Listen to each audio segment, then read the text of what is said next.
stories have come out of 9/11, and that's the past 7 years, those stories have been told over and over and over again. And the other night I was watching a commentary on 9/11. I guess it was the anniversary, and several of those documentaries were out telling us the story again. And I had not seen one of those for a while, and this was one that showed actual people and actual footage of things that they saw on that day when 9/11 occurred. And there was one fireman who was telling his story, and he said just hours after the collapse of the second tower, that firemen began to rush to the scene in hopes that they would find some survivors. He reminded us that on their way to ground zero, they really didn't anticipate, but they were hoping that they would find some. Maybe just one, and it would bring some redeeming factor to what had just happened.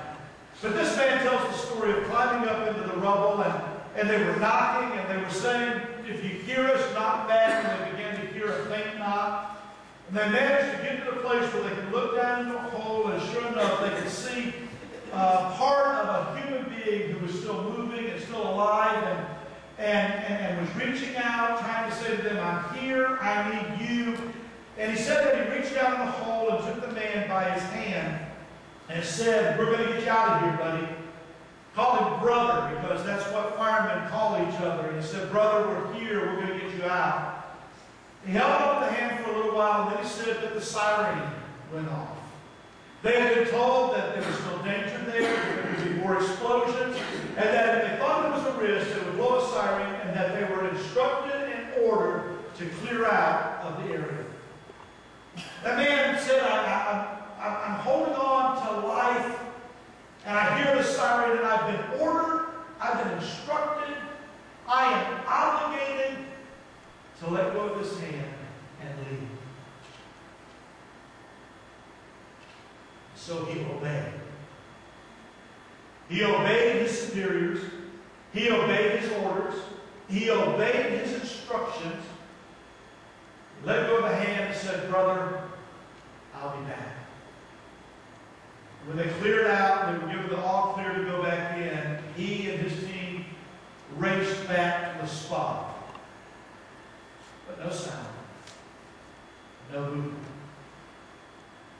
He said he desperately reached into the hole, hoping to feel that grip. He desperately reached into the hole, hoping that life was still there. Then he said something like this to share his testimony. I wish I had obeyed my instincts and not my orders. I wish I had obeyed my instincts and not my orders. Let me paraphrase that. I wish I had obeyed what love demanded from me in that moment and not what the rules said that I'm supposed to do.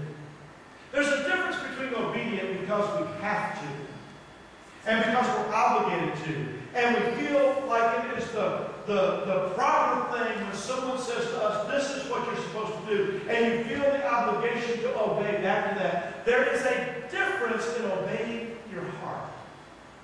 There's because of your love and your commitment, and you're going to obey that part of your